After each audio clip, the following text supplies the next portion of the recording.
Hello friends. आज बहुत interesting topic है कि क्यों इंडियंस को हम गोल्ड खरीदने से नहीं रोक सकते। ये टॉपिक ऑफ डिस्कशन है। डिस्क्लेमर ज़रूर पढ़ें और आगे बढ़ने से पहले अच्छी तरह समझ लें डिस्क्लेमर। तो इंडिया और गोल्ड का एक अटूट रिश्ता रहा है। चाइना, इंडिया और कई एशियन कंट्रीज में एक सिक्योरिटी का इशू हमेशा से रहा है कि आपकी खराब वक्त में कौन हेल्प करेगा। गवर्नमेंट्स के जितने भी प्रोग्राम्स हैं वो इसके लिए कैपेबल नहीं है कि आपकी सोशल सिक्योरिटी जैसे होती है वेस्टर्न वर्ल्ड में, एजुकेशन फ्री होती है, हेल्थ केयर फ्री होती है, उस तरीके का बैकअप प्लान नहीं है हमारे पास। इस करके हर आदमी अपना बैकअप प्लान खुद बनाना चाहता है और उस बैकअप प्लान में गोल्ड, क्योंकि एक एवरेज इन्वेस्टर इंडिया का इतना पढ़ा लिखा भी नहीं है, ना उसको फाइनेंशियल मार्केट्स की नॉलेज है, तो एक शुरू से ही एक कॉन्फिडेंस गोल्ड के ऊपर बनता गया, जो इंडिया को जैसे एक सोने की चिड़िया भी कहा जाता है। बहुत ज़्यादा क्वांटिटी में इंडिया में गोल्ड हुआ करता था, जिसको बाद में लूट पाट करके काफ़ी सारा तो चला गया उसमें से। लेकिन आज की डेट में भी लार्जेस्ट स्टॉक पाइल, मतलब सबसे ज़्यादा एक जो जुड़ा हुआ गोल्ड है, वो हमारे पास है। 25 से 30 हज़ार टन का एक अनुमान है कि इंडियन हाउस होल्ड में, टेम्पल्स में 25 हज़ार से ज़्यादा टन गोल्ड है। 25 हज़ार टन की जो वैल्यू होती है आज की डेट में, वो करीबन $5 ट्रिलियन के आसपास की वैल्यू है। आप समझ लीजिए सारी मार्केट, सारी स्टॉक मार्केट की आप अगर वैल्यू निकालेंगे, जितने भी स्टॉक्स हैं, शेयर्स हैं, उनकी प्रमोटर्स की ओनरशिप भी मिला के, वो 5 ट्रिलियन से ज़्यादा नहीं है, वो कम है उससे।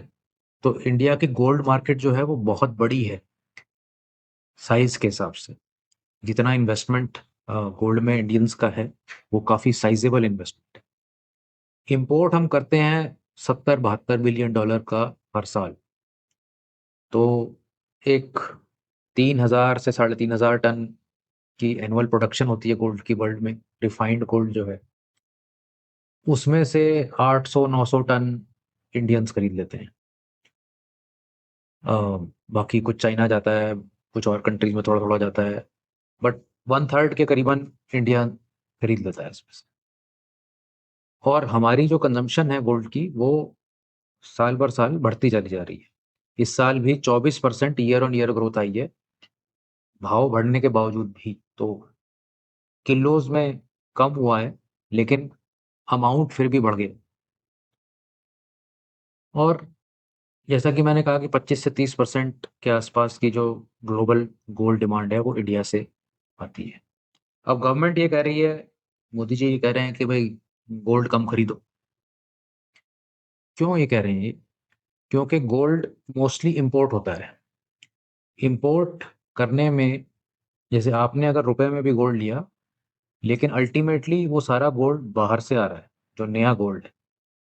कुछ तो यहीं पे रिसर्कुलेशन सप्लाई में आ जाता है, किसी ने अपना पुराना गोल्ड बेचा, वही नया बना के किसी और को बेच दिया गया। तो वो तो, उसमें एक्सटर्नल किसी कंट्री का कोई हाथ नहीं है, फिर वो तो हमारे अंदर ही सिस्टम में एक रोटेशन होगा। लेकिन काफ़ी हद तक जो गोल्ड हम यूज़ कर रहे हैं, कंज़्यूम कर रहे हैं, वो बाहर से आ रहा है। और बाहर से जब गोल्ड हम मँगाएँगे, कोई बैंक मँगाएगा, कोई होलसेल कंपनीज़ मँगाएँगी, उनको डॉलर्स खर्च करने पड़ेंगे। तो वो फॉरेन करेंसी खर्च होगी, गोल्ड आएगा अंदर, तो फॉरेन करेंसी का एक रिज़र्व आपका कम होगा। और एक करंट अकाउंट डेफ़िसिट होता है कि कितना आपने एक्सपोर्ट किया, उससे डॉलर आपको मिले, और कितने आपने इम्पोर्ट किया, उससे डॉलर आप पे खर्च हुए। तो वो डेफ़िसिट जो है, वो गैप जो है दोनों के बीच में, वो करंट अकाउंट डेफ़िसिट जो है, वो काफ़ी अब बढ़ता चला जा रहा है। $37 बिलियन का कैलेंडर 26 के लिए गोल्डमैन सैक्स का अंदाज़ा है कि $37 बिलियन का वो डेफ़िसिट हो गया। अब उसमें डेफ़िसिट में सिर्फ़ गोल्ड ही नहीं है, गोल्ड के साथ ऑयल, ये दोनों सबसे बड़े रीज़न्स हैं कि हमारा ये ट्रेड में डेफ़िसिट है ये। और जब-जब ये डेफ़िसिट बढ़ता है, तब-तब रुपए पे प्रेशर आता है, क्योंकि अ, बेसिकली आप अपने एक, अगर घर के मंथली बजट की तरह सोचें इसे, कि जितना आप कमा रहे हैं, उससे ज़्यादा आप खर्च कर रहे हैं। तो इस करके बेसिकली आपका जो करेंसी है उस पे प्रेशर आता है। तो अंदाज़न इसका ये हिसाब-किताब है कि $10 अगर क्रूड ऑयल बढ़ता है तो करीबन 13-14 बिलियन डॉलर का करंट अकाउंट डेफ़िसिट बढ़ जाता है। और गोल्ड तो इम्पोर्ट ऑल टाइम हाई पे चल ही रहा है, $72 बिलियन डॉलर्स का FY 26 में हुआ है। तो अभी गवर्नमेंट ने कई चीज़ें कर दी हैं। एक तो इम्पोर्ट ड्यूटी को 6% से बढ़ा के 15% कर दिया है। तो जो अगर ₹100 का गोल्ड आ रहा था तो पहले वो 106 की कॉस्ट आती थी क्योंकि 6% उस पर ड्यूटी थी। अब अगर ₹100 का गोल्ड आ रहा है तो वो 115 की कॉस्ट हो गई उसकी और बाकी चीज़ें तो हैं ही अभी अलग 3% जीएसटी है, मेकिंग है, इस तरह से है। तो जुलाई 2024 में ही एफएम निर्मला सीतारमण जी ने इस ड्यूटी को घटा के 15 से 6 किया था। अब ये ड्यूटी फिर से बढ़ा के 6 से 15 कर दी गई। उस समय ये बताया गया था कि बहुत ज़्यादा स्मगलिंग हो रही है, क्योंकि अगर आप उसको देखें कि ₹100 का अगर गोल्ड सपोज़ दुबई में मिलता है और कोई आदमी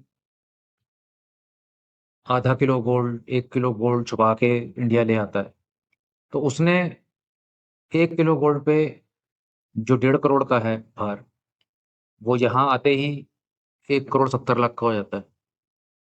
तो 20 लाख रुपए की स्मगलिंग 1 किलो गोल्ड में रफ़ली हो गई।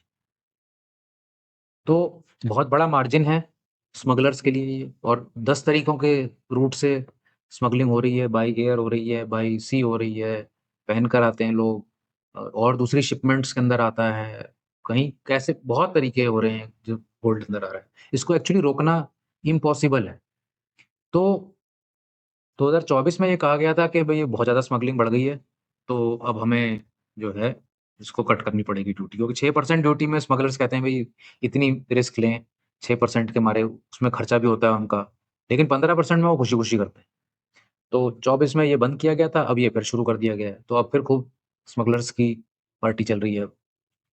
दूसरा उन्होंने ये किया कि 100 किलो का कैप कर दिया ड्यूटी फ्री इम्पोर्ट्स पे, तो 100 किलो का अगर गोल्ड से ज़्यादा कोई जो लाइसेंस होल्डर होते हैं, गोल्ड इम्पोर्ट करने की फर्म्स होती हैं, उनको पहले अपने एक्सपोर्ट के ऑब्लिगेशंस पूरे करने पड़ेंगे, उसके बाद वो अगला 100 किलो मँगा पाएँगे। तो वो डीजीएफटी उसको मॉनिटर करेगा। उससे होगा ये कि मतलब अगर एक्सपोर्ट नहीं कर पा रहा है वो लाइसेंस होल्डर, अपनी ऑब्लिगेशन एक्सपोर्ट की पूरी नहीं कर पा रहा है, तो फ्रेश गोल्ड नहीं ला पाएगा। तो नेट-नेट गोल्ड आना कम हो जाएगा उससे। और प्राइम मिनिस्टर साहब ने सारे भारतीयों से अपील भी करी है कि फ़ॉरेन एक्सचेंज रिज़र्व को बचाएँ।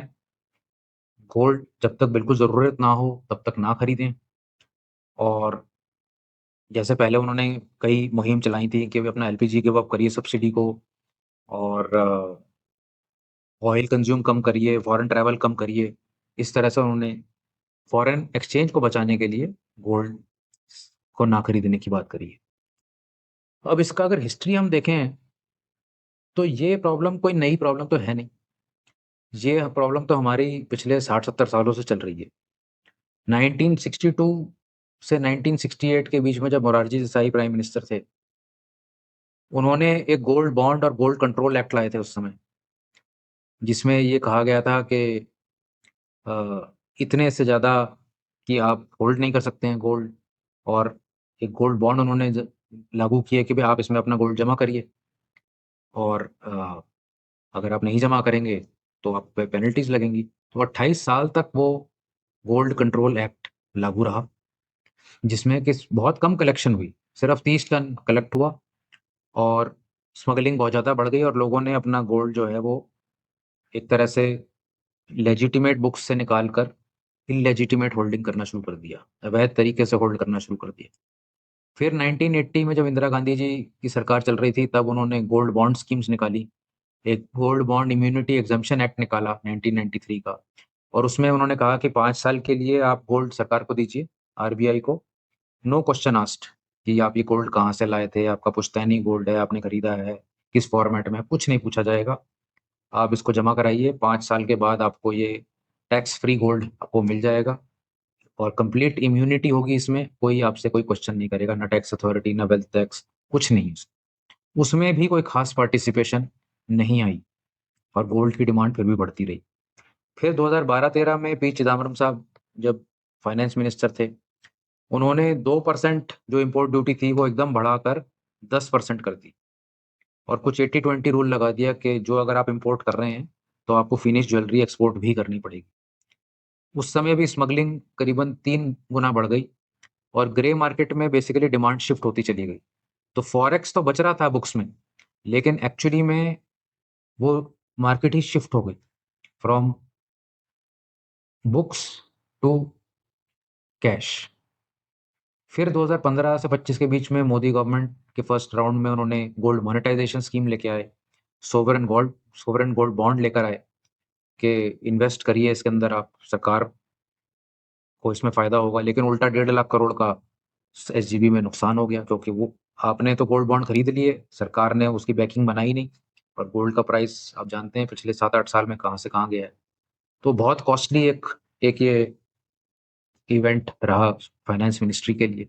इम्पोर्ट फिर भी नहीं घट रहे। अब जाके ये 2024 की जो ड्यूटी कट थी, उसको फिर से अप्लाई कर दिया गया है। 100 किलो की इम्पोर्ट कैप लगा दी गई है। 1 साल तक गोल्ड ना खरीदो की मुहिम चलाई है।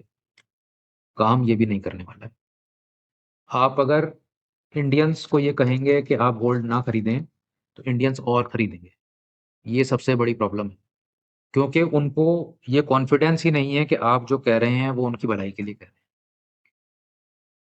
चाहे बात में इसमें दम है कि कम अगर गोल्ड आएगा तो करंट अकाउंट आपका जो है वो इम्प्रूव होगा, रुपये पे प्रेशर कम पड़ेगा।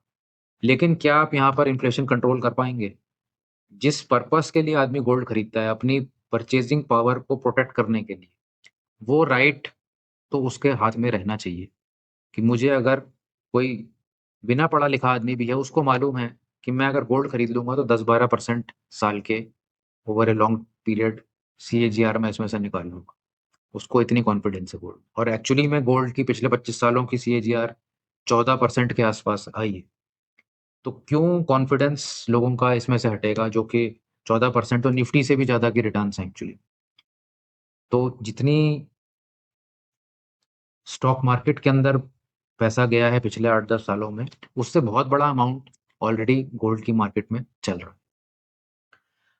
तीसरा रीज़न सॉर्ट ऑफ ये भी है कि इंडिया में गोल्ड का महत्व सिर्फ़ इन्वेस्टमेंट के लिए नहीं है, वो तो अब जाके थोड़ा-सा शुरू हुआ है। लेकिन ट्रेडिशनली 50 से 60% डिमांड इंडिया में गोल्ड की वेडिंग गोल्ड की डिमांड होती है, और उसमें सीज़न्स आते हैं, जब-जब वेडिंग सीज़न आते हैं तब-तब गोल्ड की डिमांड बढ़ती है।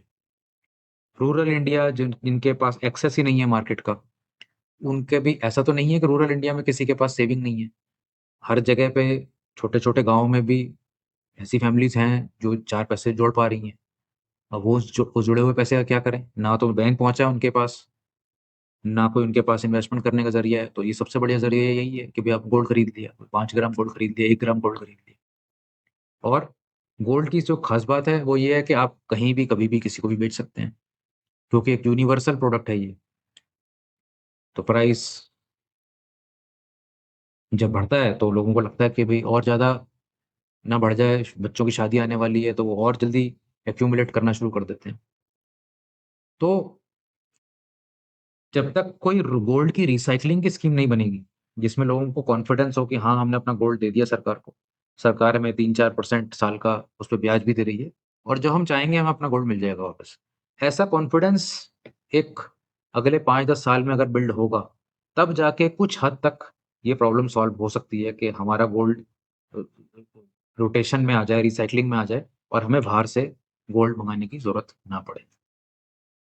ड्यूटी बढ़ाने से डिमांड कम नहीं होती है, स्मगलर बढ़ जाते हैं। ये अ, पुराना डेटा कई बार एनालाइज़ हो चुका है। जब 2013 में इम्पोर्ट ड्यूटी बढ़ाई गई तो स्मगलिंग 3 गुना हो गई। कंज़म्पशन इंडिया की कम नहीं हुई, उसका सिर्फ रूट बदल गया। वो ऑफ़िशियल रूट से जो आ रहा था उससे कम हो गया, अनऑफ़िशियल रूट से ज़्यादा हो गया। तो सरकार ने तो अपनी बुक्स में दिखा दिया कि देखो भई हमने ये पॉलिसी लाए थे, इम्पोर्ट कम हो गया है। लेकिन एक्चुअली में इम्पोर्ट कम नहीं। तो लीगल गोल्ड जो है, जो प्रॉपर तरीके से खरीदा जाता है, वो तो हो जाता है महँगा, क्योंकि 15% की आपने ड्यूटी लगा दी। और जो इल्लीगल गोल्ड है, जो ग्रे मार्केट में चल रहा है, ब्लैक मार्केट में चल रहा है, वहाँ डिमांड बढ़ जाती है और वहाँ रेट सस्ता होता है। जैसे आज की डेट में भी अगर लीगल गोल्ड की प्राइस 1,59,000 के आसपास है, तो इल्लीगल गोल्ड मार्केट में 1,51,000, 1,50,000 के आसपास चल रहा है। तो इतना गैप इन दोनों मार्केट्स के बीच में आ गया, तो 2 मार्केट्स ही अलग-अलग हो गई हैं एक्चुअली ड्यूटी की वजह से। तो फॉरेन एक्सचेंज की बुक्स में सेविंग ऐसा हो लगेगा तो सही कि हाँ, फॉरेन एक्सचेंज बच रहा है। लेकिन जो दूसरे रूट से भी आ रहा है, कहीं न कहीं फॉरेन एक्सचेंज तो लग ही रही है, क्योंकि वो बाहर से ही आ रहा है। तो इसका एक नए सिरे से, नए नज़रिए से देखने की ज़रूरत थी, लेकिन जल्दीबाज़ी में गवर्नमेंट ने फिर से वही पुराने अपने जो अनसक्सेसफुल अ, अटेम्प्ट थे पहले के, वो ड्यूटी बढ़ा दो, अ, ये कर्व कर दो, अमाउंट लिमिट कर दो, इन सब कुछ होने जाने वाला नहीं है मेरे हिसाब से। पुराना एक्सपीरियंस से अगर हम नहीं सीखेंगे, तो कोई फ़ायदा नहीं है उन उन पुराने डेटा पॉइंट्स का कि हमें मालूम है कि खूब ज़ोर के स्मगलिंग बढ़ेगी इससे, लेकिन डिमांड कम नहीं होने वाली है। तो ये लंबा चार्ट है, पिछले 50 सालों का चार्ट है, 50 से भी ज़्यादा सालों का चार्ट है।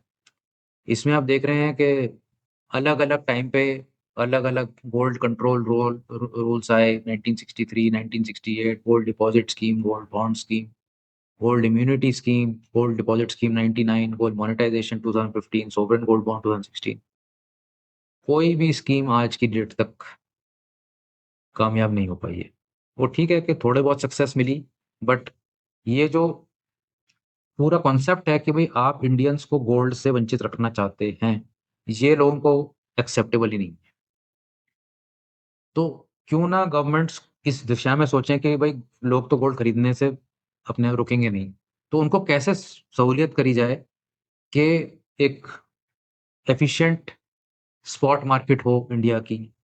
एक जैसे अभी इलेक्ट्रॉनिक गोल्ड रिसीट्स का कॉन्सेप्ट लेके आए हैं, वैसे थ्राइविंग चलती हुई मार्केट हो, लिक्विड मार्केट हो, जिसमें के कुछ लोग गोल्ड बोरो कर सकें, कुछ लोग गोल्ड लेंड कर सकें, ताकि डोमेस्टिक गोल्ड ही अ, सर्कुलेट हो सके थोड़ा ज़्यादा, क्योंकि अभी तो गोल्ड सर्कुलेशन में ही नहीं।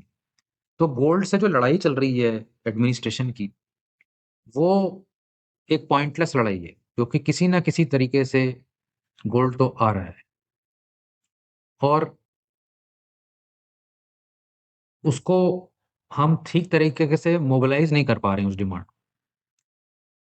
तो कुछ जैसे सजेशंस मैंने कहा है कि भई गोल्ड स्पॉट मार्केट, आज अगर किसी से आप पूछेंगे कि आज गोल्ड का रेट क्या है?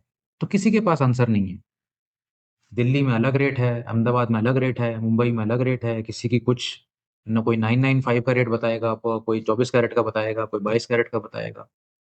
कोई स्पेसिफ़िकेशन प्रॉपरली कोई ढंग का रेट नहीं है। एक वो आईबीजेए का रेट निकलता है 2 बार दिन में, वो भी ज्वेलर्स की एक एसोसिएशन है, वो एक कॉमन रेट बॉम्बे का निकालते हैं वहाँ से। तो ये और उस बेसिस पे सोवरेन गोल्ड बॉन्ड्स की मैच्योरिटी वगैरह होती है। तो ये कोई बढ़िया एक मैकेनिज़्म नहीं है गोल्ड की प्राइसिंग का। तो एक तो गोल्ड की प्राइसिंग ठीक होनी चाहिए। दूसरा, गोल्ड लोन मार्केट को बढ़ोतरी मिलनी चाहिए। लिक अभी काफ़ी रिस्ट्रिक्शंस हैं, कितना आप गोल्ड अ, के अगेंस्ट लोन ले सकते हैं, कितना आपको उस पे इंटरेस्ट रेट, अगर गोल्ड के लोन्स पर सरकार कहे कि भई हम अपने ये 4 बैंक्स हैं, ये हमने सिर्फ़ गोल्ड लोन के लिए बनाए और इसमें हम जितनी आपको चाहिए उस हिसाब से हम आपको लो इंटरेस्ट रेट पर गोल्ड लोन प्रोवाइड करेंगे। आप देखिए किस तरीके से हमारा अपना जो गोल्ड है वो निकल के आएगा और उससे कैपिटल यूज़ेबल कैपिटल एक लोन पर लोग लेके अपना व्यापार कर सकेंगे। मोनेटाइज़ेशन में अगर ऐसी स्कीम्स आएँ जहाँ पर लोगों को कॉन्फिडेंस बन जाए कि हाँ, मैंने अपना गोल्ड एक मोनेटाइज़ेशन स्कीम में दिया है 5 साल के लिए, मेरे को हर साल 2-3% रिटर्न मिल रही है और वो जो रिटर्न है, वो जो उस गोल्ड को जो बोरो करेगा, मैंने अपना गोल्ड जमा किया है, कोई उसे बोरो करेगा, वो सरकार को 5% देगा। मुझे 3 मिल रहा है। मेरे को कॉन्फिडेंस है कि मेरा गोल्ड जब ये पूरा हो जाएगा पीरियड तो मुझे वापस मिल जाएगा। मेरे को टैक्स बेनिफिट मिल रहा है इसमें। मेरे से कोई क्वेश्चन नहीं पूछा जा रहा है गोल्ड के बारे में। तो अगर वो कॉन्फिडेंस होगा तो अपने आप एक वो इनकम का ज़रिया बनेगा लोगों का अपने गोल्ड के ऊपर लेकर। तो बॉटम लाइन बेसिकली ये है कि गोल्ड की डिमांड तो खत्म होने वाली नहीं है। गोल्ड एक वो एसेट है इंडियंस के पास, जो रुपी चाहे कितना मर्जी गिर जाए, सरकारें चाहे जिस मर्जी क्वालिटी की आ जाएं, लोगों को ये पता है कि गोल्ड अगर मेरे पास है तो मेरी परचेजिंग पावर इंटैक्ट रहेगी, मेरे नेक्स्ट जनरेशंस को मैं ये वेल्थ पास ऑन कर पाऊंगा। तो सप्रेस करने की जो बात है वो एक्चुअली कॉन्सेप्ट ही गलत है। चाइना गोल्ड को सप्रेस नहीं करता। चाइना अपने सिटीजन्स को कहता है कि खरीदो, जितना मर्जी खरीदो। वो बात अलग है कि भाई उनके पास trade deficit, current account deficit वाली कहानी नहीं है, वो तो सरप्लस नेशन है, वो ज़्यादा एक्सपोर्ट करते हैं इम्पोर्ट करने से। इसलिए उनको उस करेंसी के पॉइंट ऑफ व्यू से दिक्कत नहीं है। लेकिन फिर भी हमारे यहाँ पे गोल्ड को एक एक एक ऐसा व्यू दिया गया है कि भई ये नहीं करना चाहिए। एक उसकी पॉज़िटिव उसकी स्टोरी नहीं है, उसकी एक नेगेटिव स्टोरी बनाई गई है कि अगर आपके पास गोल्ड है, तो आप गलत काम करते हैं, फॉर इंस्टेंस, या आप बढ़िया इन्वेस्टर नहीं हैं। अब सारे फंड मैनेजर्स ने मिलके पिछले 20-25 सालों में एक ऐसा माहौल बनाया कि गोल्ड तो यूज़लेस एसेट है, जबकि गोल्ड ने सारे इंडेक्सेस को बीट कर दिया परफॉर्मेंस में। तो मिस इन्फॉर्म्ड एक मुहिम चली हुई है गोल्ड के अगेंस्ट। सरकार भी मतलब एक तरीके से चीज़ों को कर्ब करने में लगी हुई है, ना कि कोई एलिगेंट बढ़िया सॉल्यूशन निकालने में। उसकी एक मिनिस्ट्री बनाएँ जो इसको स्पेसिफिकली इसको एड्रेस करे। जो ये प्रॉब्लम है पिछले 60-70 सालों की, इसको एड्रेस करने के लिए क्यों नहीं एक प्रॉपर मिनिस्ट्री, सब कमिटी, कोई एक प्रोफेशनल्स जो इस मार्केट के हैं, उनको बिठाकर एक व्हाइट पेपर क्रिएट करा जाए कि how to solve this problem. Problem तो है, पता है वो 70 सालों से चल रही है, लेकिन वो सॉल्व करने के लिए सॉल्यूशन ही नहीं निकल पा रहा है। और वो सॉल्यूशन निकालने के लिए कुछ थिंक टैंक बनाना पड़ेगा और कुछ एग्ज़ीक्यूशन करनी पड़ेगी। पुराने जो ये तरीके चल रहे हैं, उनसे कुछ होने जाने वाला अब है नहीं। तो ये कमेंट करके लिखें नीचे कि आपको ये कंटेंट कैसा लगा? आपकी क्या राय है कि गोल्ड को लेकर गवर्नमेंट को क्या करना चाहिए? क्या ऐसा कदम ले सरकार कि ये जो समस्या है इंडिया की, कि गोल्ड के इम्पोर्ट की वजह से हमारी करेंसी पे जो प्रेशर है, उसको हम अवॉइड कर पाएँ और एक तरह से गोल्ड हमारे मेनस्ट्रीम इन्वेस्टमेंट मोड में आ जाए?